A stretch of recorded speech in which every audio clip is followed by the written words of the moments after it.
To the time now. Helen George is best known for playing Nurse Trixie Franklin in the BBC drama Call the Midwife, but she's moved out of the delivery room and into Bangkok's Royal Palace. Bit of a leap, isn't it? Yeah, let's explain. She's starring in the stage version of the classical musical The King and I. Here she is in action.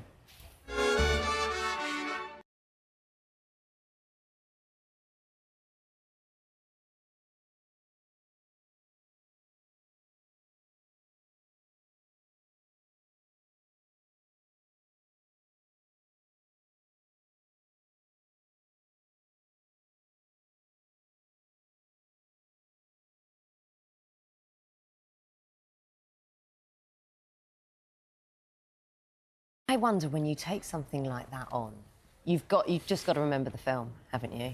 Yes. With Yul Brynner.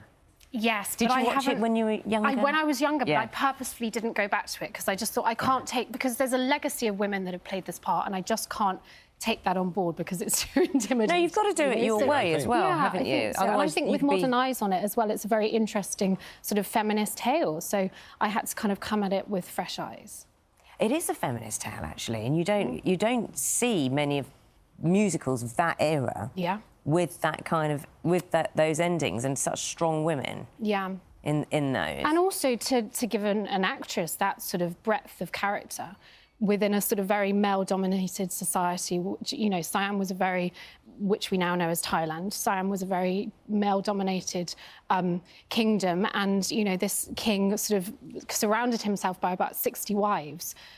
So it kind of isn't the natural sort of feminist tale, but Rodgers and Hammerstein create this incredibly wonderful story about a single mother who just, you know, gets a job as a governess for the king and ends up being a sort of political advisor and saving the country from being invaded by the French and the English.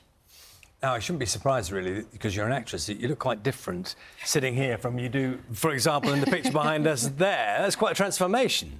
Well, yes, that's a wig, and it's a massive dress.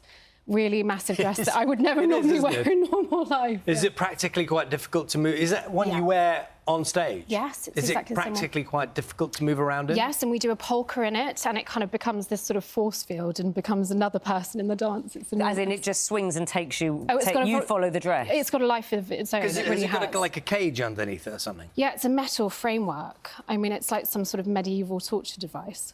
But yeah, no, it's enormous, but wonderful, and it, you know, it just looks so incredible when you see it. And lots of people say that they've modelled their wedding dresses on this particular dress. Well, it's a fairy tale dress. It is. It is a fairy tale dress. It's a Disney dream, yeah. What's it been like touring with the play? Kind of the reaction. Who's kind of coming to see it? Is it people like, you know, me who remember the film from the early days, or is it attracting a different kind of audience? I think what's so brilliant, it kind of. Everybody's got a sort of affiliation with this tale. You know, they watched it with their mum, their gran, their grandpa, whoever. And so there's sort of a family trait to this film and this story. So everybody comes in.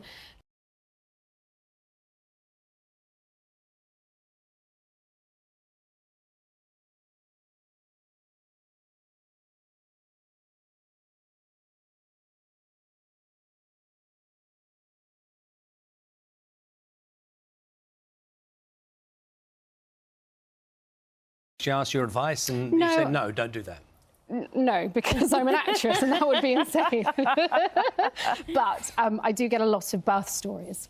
I think that's they want to share with you. People want to share me their very, you know, intimate stories of birthing. What's your approach to that? Yes. Well, I had 2 C-sections, so, so that was my approach. I thought, gosh, I've heard so much about birth. But, you know, it's really lovely that people want to share those tales with me because they're such important moments in their life. But, you know, I've heard a lot about childbirth and, you know, I came at this show not really knowing anything about babies or childbirth, so it was a big learning curve. I bet people don't have a filter when they talk to you about their birthing experiences because you're a nurse and you've done your research. So normal. Even me saying C-section to you and watching the shock in your face is... Well, did I look shocked? Sorry, I didn't mean to look shocked. No. I was trying to work out... That's the thing, because it becomes such a sort of vocabulary that we use, you know, it's just a sort of natural thing that we talk about like we do bread and eggs. I bet it happens in unlikely locations. You're probably on a train or something and then someone just goes, oh, do you know what? Yeah. Must do.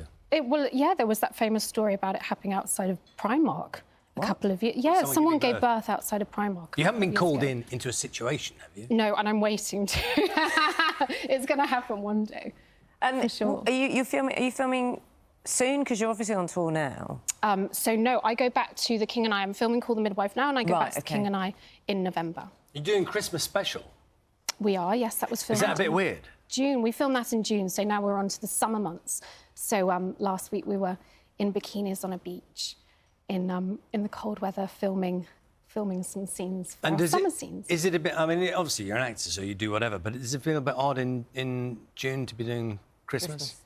No. No. Yeah. I mean, it is because the Christmas tree comes out, and you know, someone will be dressed up as Santa, and it's the Christmas themes in June are always a strange Do you juxtaposition. feel the pressure on Call the Midwife, that Christmas special, because everyone ends up talking about it? So even if you don't watch Call the Midwife, you kind of feel, even if you don't watch it like the series.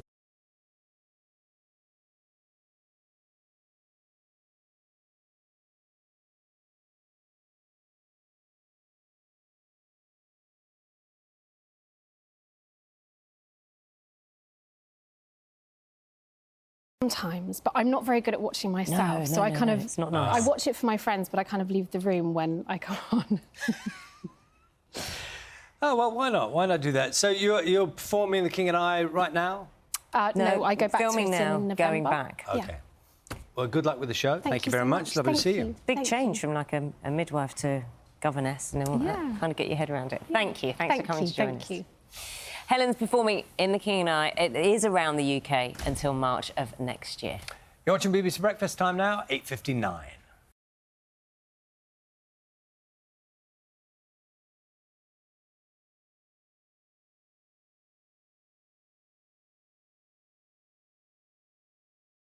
News app and there's regular bulletins on BBC Radio London. I'll be with you though for the lunchtime news at 1:30. Until then, good morning.